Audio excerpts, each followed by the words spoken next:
दोस्तों SSC CGL का notification out हो चुका है। जैसा कि आप लोगों ने यहाँ पे देखा है, last date for submission of online application कब से स्टार्ट हो जाएगा आपका 21 तारीख से स्टार्ट, मतलब आज से स्टार्ट हो चुका है और अगले महीने की 22 तारीख तक ये यहाँ पे चलने वाला है। ठीक है, तो इन चीजों का आप यहाँ पे ध्यान रखना है। पहले चीज जो मैंने आपको यहाँ पे बता दी, इसकी इंपॉर्टेंट डेट्स आपको यहाँ पे याद रखनी है। मैक्सिमम या आप 99% पोस्ट के लिए इसमें सिर्फ ग्रेजुएशन ही चाहिए होता है, तो इसलिए हम इसे बोलते हैं CGL. Last date and time for receipt of online application क्या है आपकी? 22 तारीख। ठीक है, जनवरी, फरवरी, मार्च, अप्रैल, मई, जून, तो 22 जून जो है आपका रात के 11 बजे तक आप इसको फॉर्म भर सकते हो। लास्ट डेट इसमें 23 है। ठीक है, जून किसकी? ऑनलाइन फी पेमेंट की, अगर आपने पार्ट 1 पार्ट 2 जो भी होता है इसमें वो आपने भर दिया होगा तो। करेक्शन की विंडो कब खुल जाएगी? 29 जून से लेकर 1 जुलाई के बीच में। अगर आपने कुछ बड़ी प्रॉब्लम नहीं क्रिएट की होगी, जो चीजें एडिट हो सकती है, अगर आपने वो करी होगी गलती कुछ, तो आप इसको दोबारा से एडिट कर सकते हो। टीयर 1 का एग्जाम आपका अगस्त सितंबर 2026 में होने वाला है। टीयर 2 का एग्जामिनेशन दिसंबर 2026 में होगा। कोई भी दिक्कत परेशानी होती है आप यहाँ पे कॉल करो। ठीक है, नेक्स्ट है आपका लेवल 8 की job, double AO assistant audit officer, central cadre होता है, सीएजी में होता है, कंट्रोलर एंड ऑडिटर जनरल में। फिर होता है असिस्टेंट ऑडिट ऑफिसर, स्टेट का कैडर होता है, जो कि स्टेट वाला संभालते हैं। अकाउंटेंट जनरल बोलते हैं वैसे उसको, जो कि हमारे स्टेट में होता है। असिस्टेंट अकाउंट्स ऑफिसर वो भी आपका सीएजी के अंदर में आता है। तो ये ग्रुप बी गेजेटेड पोस्ट में है, नॉन मिनिस्टेरियल। 18 से 30 इसमें एज आपकी मांगी गई है। ओके, ये लेवल 8 वाली जॉब है। लेवल 7 वाले में आपका एएसओ है ना, central secretariat service, ASO IB, ASO railway, ASO ministry of external affair. Maximum बच्चों को जिनको बाहर जाना है वो याली पोस्ट भरते हैं। Assistant section officer, air force headquarter. Assistant section officer, ministry of electronic, MeitY बोलते हैं इसको ना। एएसओ अदर मिनिस्ट्रीज डिपार्टमेंट जितने भी होते हैं, inspector of CBDT, inspector central excise है ना, जो दारू वारू पकड़ते हैं। इंस्पेक्टर प्रिवेंटिव ऑफिसर जो आपने एयरपोर्ट में देखा होगा। इंस्पेक्टर एग्जामिनर जो आपके पोर्ट में होते हैं।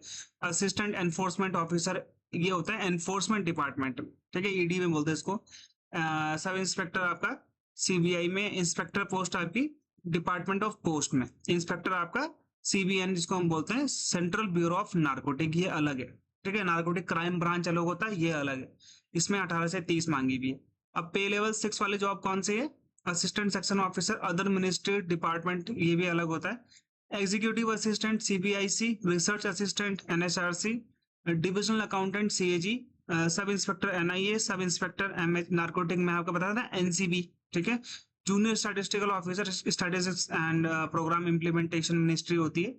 मिनिस्ट्री ऑफ होम अफेयर्स में स्टैटिस्टिकल इन्वेस्टिगेटर ऑफिस, ओएस बोलते हैं ना इसको, सीबीडीटी में। सेक्शन हेड आपका डायरेक्टर जनरल ऑफ डीजीएफटी बोलते हैं।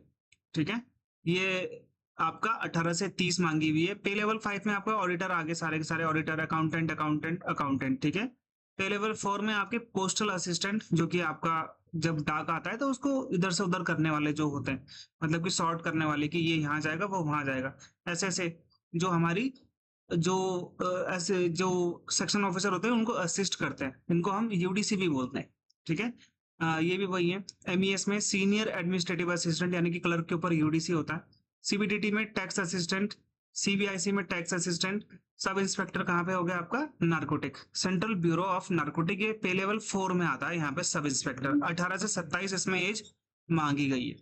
अब यहाँ पे टोटल कितनी पोस्ट है, यहाँ पे मैं आपको दिखा देता हूँ। टोटल इन्होंने बताई कि 12,256 टोटल वैकेंसीज हैं। किस पोस्ट की कितनी वैकेंसीज हैं अभी इसके बारे में हमको यहाँ पे नहीं पता है। ठीक है, एज लिमिट वही 18 से 27, जिनकी भी है उनका जन्म 2/8/1999 से 1/8/2008 के बीच में हो जाना चाहिए। और जिनकी पोस्ट यहाँ पे 20 से 30 वाली पोस्ट अगर भरेंगे उम्र वाली, तो 2/8/1996 से लेकर 1/8/2006 के बीच में उनका जन्म हो जाना चाहिए। ठीक है, तो ये चीज आप लोगों ने यहाँ पे ध्यान देनी है। जिनका 18 से 32 है उनका 2/8/1994 से 1/8/2008 के बीच में उनका जन्म होना चाहिए। एससी एसटी ओबीसी जो भी है उनके लिए जो रिजर्वेशन रहता है एससी एसटी के लिए, वो है आपका 5 साल। ठीक है, ओबीसी के लिए आपका 3 ईयर, पीडब्ल्यूबीडी के लिए 10 ईयर, पीडब्ल्यूबीडी ओबीसी के लिए 13 साल, पीडब्ल्यूबीडी एससी एसटी के लिए 15, एएसएम के लिए 3 साल। ठीक है। सेंट्रल गवर्नमेंट एम्प्लॉई जो होते हैं वो उनका यहाँ पे 40 है, उसमें भी SC ST है तो 45। ठीक है, ये चीज आपको यहाँ पे समझनी है जो मैंने आपको यहाँ पे बता दिया। ये ESM का है, तो ये चीज आपको यहाँ पे इतनी इंपॉर्टेंट नहीं है आपके लिए। ठीक है, नेक्स्ट हम लोग यहाँ पे देख लेते हैं क्या इंपॉर्टेंट है हमारे लिए। देखो, असिस्टेंट ऑडिट ऑफिसर में आपका बैचलर ही मांगा गया है। प्रोफिशिएंसी होनी चाहिए रीजनल लैंग्वेज में, जिस स्टेट से आप भरोगे, जिस स्टेट में आपका होगा वहां की लैंग्वेज आपको आनी चाहिए। डिजायरेबल में इन्होंने CA CS मांगा हुआ है, वो अलग बात है, लेकिन बैचलर डिग्री चल जाएगी। असिस्टेंट अकाउंट्स ऑफिसर में भी इन्होंने बैचलर डिग्री मांगी भी, वही इन्होंने ये बोला है रीजनल लैंग्वेज आपको आनी चाहिए उस स्टेट की, जिस स्टेट में आपकी जॉब होगी। जूनियर स्टैटिस्टिकल ऑफिसर में आपकी बैचलर डिग्री तो होनी चाहिए, साथ में आपका जो मैथमेटिक्स है उसमें 60% मार्क्स होने चाहिए 12th स्टैंडर्ड में। ठीक है, और स्टैटिस्टिकल इन्वेस्टिगेटर ग्रेड 2 में यहाँ पे आपकी बैचलर डिग्री होनी चाहिए स्टैटिस्टिक्स में या मैथ्स में, इकोनॉमिक्स में, डेमोग्राफी में, पॉपुलेशन स्टडीज में, ऑपरेशन रिसर्च में, IT में, CS में, CE में, तो ये अलग अलग है। और सारी अदर पोस्ट के लिए यहाँ पे सिर्फ और सिर्फ ग्रेजुएशन मांगा गया है। और जो बच्चे, ठीक है, वो वेट कर रहे हैं फाइनल ईयर के लिए, वो भी अप्लाई कर सकते हैं। ठीक है, they possess essential qualification as on 1/8/2026 से पहले उनका रिजल्ट आ जाना चाहिए। ठीक है, अपीयर्ड हो चुके हैं in their final year graduation, वो भी अप्लाई कर सकते हैं, वो जो रिजल्ट का वेट कर रहे हैं। ठीक है, चलो, और इस बार सेक्शनल फीस आ चुकी है, 100 रुपए आपको यहाँ पे देने हैं।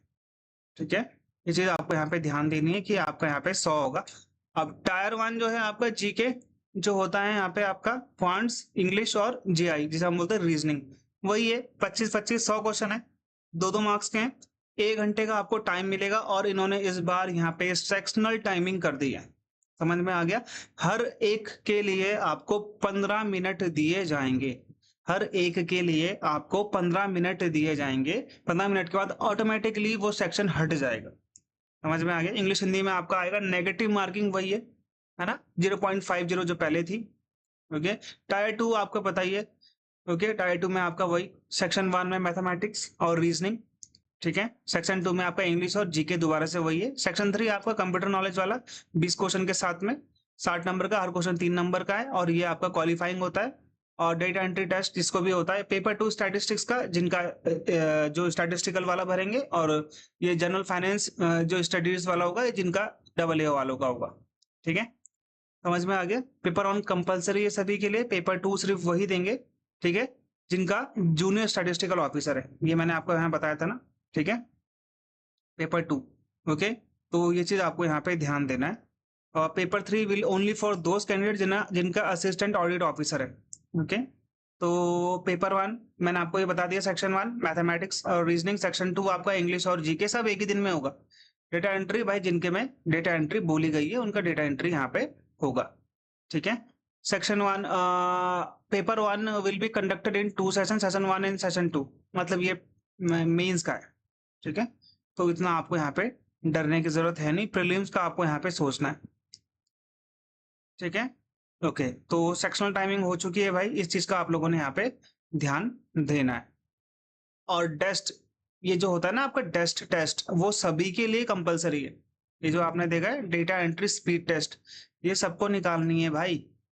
ठीक है, और ये सिलेबस है, सिलेबस की वीडियो मैं अलग से बना दूंगा आप लोगों के लिए।